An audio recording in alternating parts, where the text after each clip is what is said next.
Hello and welcome to another edition of Lore Maker's Guide to the Galaxy. If you haven't seen the show before, this is a chance for one of the members of the lore team to sit down, give you a personal tour of one of the systems that will be appearing in Star Citizen or potentially Squadron 42. We'll give you a little insight to the astronomy that went into creating the system and a little bit about the history of where it is and how it exists in the world and all that fun stuff. Now this time around, we're going to be visiting a system that's always been shrouded in controversy. Well, technically it started more as having a lot of kind of like political government secrecy around it, which then evolved into controversy. So today we're going to go off to the system of Kronos. Now, to help visualize this journey, we're going to use the handy star map, which we have here centered on Earth. We're going to go to the search bar and let's head on out to Kronos. Now Kronos is from Earth. All the jumps, I believe I looked at it yesterday, would be, if you're taking a large jump points only, it'll take you about 12 jumps to get to Kronos, which is a bit of a trip. Let me back out here and just show you where it is, because it is off on the fringes of the UEE. And that's one of the reasons why, after this system was discovered in 2863, people wondered why in the world the UEE would even want to hold on to it.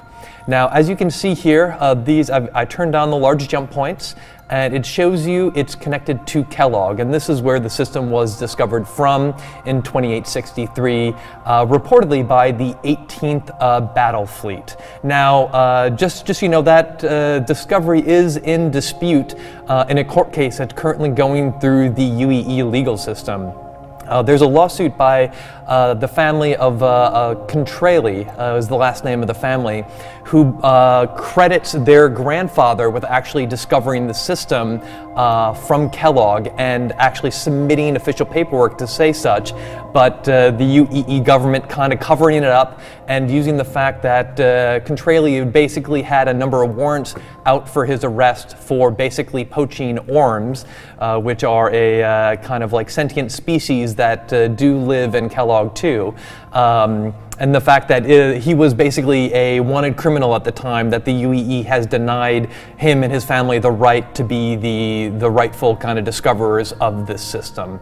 Now, for those that are familiar with Kellogg, not only is it protected planets there because of the kind of like sentient species that are on one of the planets, it's also home to Quarterdeck, which is the massive UEE prison that's there.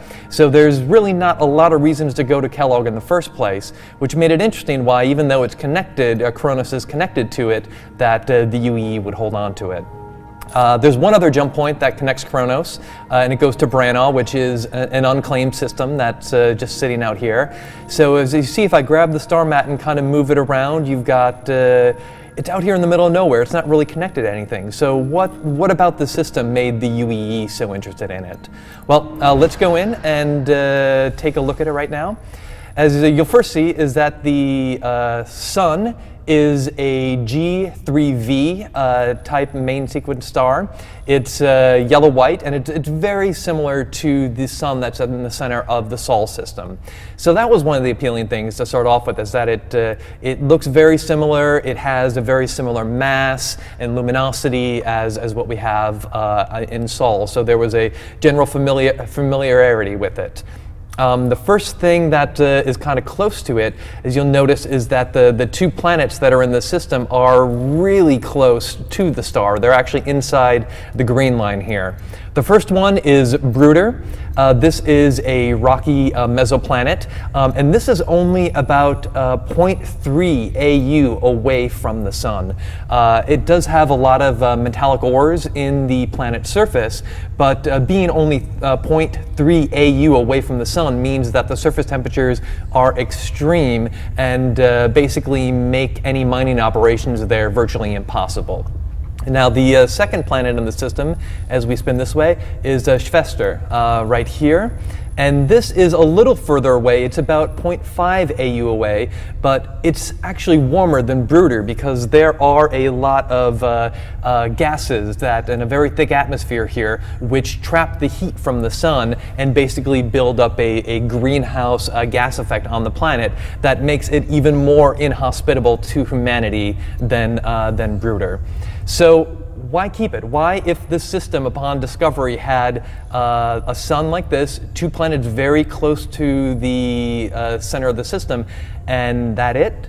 There were conspiracy theories about exactly why for years and years and years. Some, believed that they would track these military shipments and haulers going in and out of the system from Kellogg. Some assumed that they were working on some kind of secret doomsday device. Others, more creatively, maybe suggested some kind of invisible space station. It ran the gamut of possibilities and even drove one conspiracy theorist to actually stow away aboard one of these kind of like ships that were taking supplies into the system. She went in, she came back out, and she basically announced that she hadn't seen anything. There was nothing there that seemed out of the ordinary. It just seemed like another system that they were making a run to back and forth. Now, of course, the conspiracy theory circles thought that this meant that they'd gotten to her and that there was something very, very big and dramatic there that the UEE was hiding and that they had to basically, cover up. It only intensified the conspiracy theories, even though there was literally not a shred of evidence that anything really crazy was going there. Eventually, in 2872, the Imperator Corbin Salehi sat down and explained exactly why the UEE had decided to hold on to the system. And as we back up the map here, I finally can bring it into view what we had decided to do here. And that is basically create a world from scratch. The project was known as Project Archangel, and the world is, as you'll know, is Synth World, which is right here. It's this representation of it is just a first pass. It's literally being constructed and put together right now. But this system, where there were two planets, and the inner part where there would be no population, there would be no industry going on there, seemed like a perfect test ground to try this very, very kind of ambitious project, because it wouldn't be disturbing any local inhabitants, it wouldn't be impeding on any economic value that the system would provide. It had a star at the center, which we were familiar with and could deal with, and being able to have this vast expanse past Vester to be able to find the exact right point to be able to build this planet kind of seemed to make sense for Imperator Salehi and this project. Now, Project Archangel came about because of something called the Clark Committee. And the Clark Committee was kind of brought together after the downfall of the Messers and the massacre of Garentu, where an entire kind of like planet's ecosystem was wiped away by terraforming just so humanity could economically take advantage of it. And humanity realized the UE had a bad reputation with the Banu and the Xi'an for the way that they handled themselves. So they wanted to try to think of very ambitious, positive projects that they could focus on. The most extreme, basically, proposal that the Clark Committee put out there was creating our own world. That way, we don't need to terraform anything anymore. We can literally just build a world, populate it, to our specifications, and it would solve those problems. When this plan first came forward, it was seen as extreme and crazy, but Imperator Salehi was absolutely convincing. He had kind of rose to the Imperatorship on a wave of positive, kind of open and ambitious government. People at the time were sick of the, kind of like getting over the Messers. They were sick of this entrenched corruption that was still a part of the system, and he kind of countered that message, came in, brought this kind of like positive message with him, and basically convinced the political and the public that this would be a worthwhile project. Now, For years, this project did go on with the full support of the UEE and the population. Haulers were more than willing to bring shipments to this like far corner of the galaxy for not a lot of profit because they know it was going to some greater good and some greater purpose. As the decades wore on and the synth world was still being constructed and billions upon billions and billions of credits being spent on it, the appetite for it kind of lessened a little bit.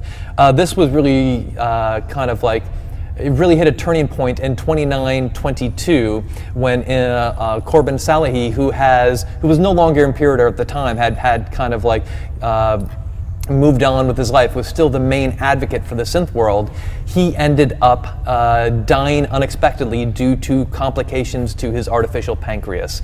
Now, when the synth world's biggest cheerleader passed away, all of a sudden the positivity and the idea that this could be something humanity could achieve kind of wilted at the same time. What happened shortly thereafter in 29-25 made things even worse. Basically, Sylvester here, with the greenhouse gases, the part of the Synth World project were to put refineries and different ore stations on this planet to help trap the gases and use them in the construction of Synth World. So when an independent auditor went to Sylvester to look at these refineries, they discovered they weren't there. One of the project managers, Ellie Canis, basically had skimmed billions of dollars of credits off the project and just never built the refineries on Sylvester.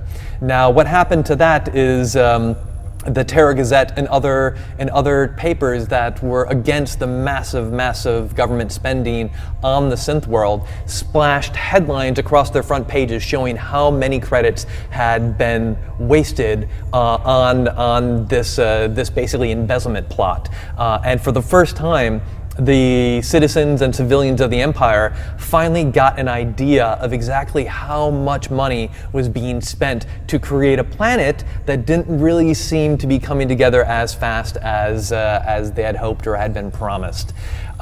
This is when basically a lot of the kickback to the synth world started to go into high gear. For those who are interested in the political breakdowns of the current UEE, one of the parties is called the Transitionalists. Their center is in Terra. They believe that Terra should be the center of humanity and the center of the UEE going forward, that Terra has always been on the forefront of where humanity needs to go. They are firmly against spending more money on the synth world. They have called it something akin to a financial vampire on the empire, and part of the reason why the UEE in 2947 faces so many looming budgetary crises is because of the money being spent on this. In fact, last year, Rachel Lester, who is a Transitionalist Party member who's in the Senate as a representative from Van in Croatia, actually put forward a sensible synth world amendment, which would basically take the funding for the synth world is mandatory in the UEE budget. The sensible synth world amendment would have made it discretionary, meaning every single year it would have been on the chopping block and would have been up for vote as to whether we keep funding this project or not. So there is some heavy opposition growing stronger every day within even the halls of the Senate and other parts of the UEE government, that this ambitious synth world project, which was meant to show what humanity could achieve when we came together and focused on the good of a side of things, to basically put that by the wayside. Now you'll notice here the synth world orbiting it is Archangel Station. Now this is basically the main hub for the synth world. This is where the researchers, this is where the people who are building it, this is where they're stationed. This is where, if you're going to bring in a bunch of ore or minerals or something to help the project, this is where you're going to be dropping it off.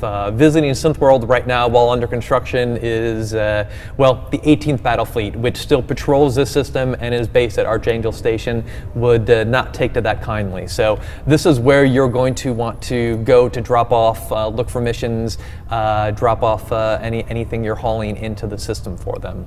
It is also, besides being the home to the 18th Battle Fleet, it is also home to the 999 Test Squadron, which, if you are familiar with the history of that, has been around since the earliest days of human space travel. This goes way back to even before there was a Navy that patrolled the skies. These goes back to some of the people that tested the very first spaceships for humanity that were able to go and visit the deep corners of the Sol system and test a lot of the experimental spaceships that would eventually then become commonplace thanks to their testing of their components and stuff like that. So the 999 Test Squadron, also known as the Reckless, Reckless with a W, W-R-E-C-K-L-E-S-S.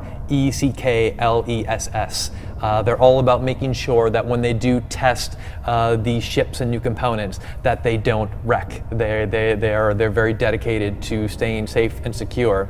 But with this vast expanse of space out here on the outer reaches of the system, it is the perfect location for a test squadron to be based, so they can have all this surrounding space to test different ships and stuff like that with a minimal interference from the public or anything else. The 99th Test Squadron is a fascinating story, but that is a story for another time, one which you can also find on the RSI website amongst our other lore posts and stuff like that. So that is the Kronos system for you to get to know a little bit. Again, nothing too crazy except for the fact that we're trying to build a planet there. So yeah, thank you for watching this episode of Lore Maker's Guide to the Galaxy, and we'll see you next time. Thank you for watching. So if you want to keep up with the latest and greatest in Star Citizen and Squadron 42's development, please follow us on our social media channels. See you soon.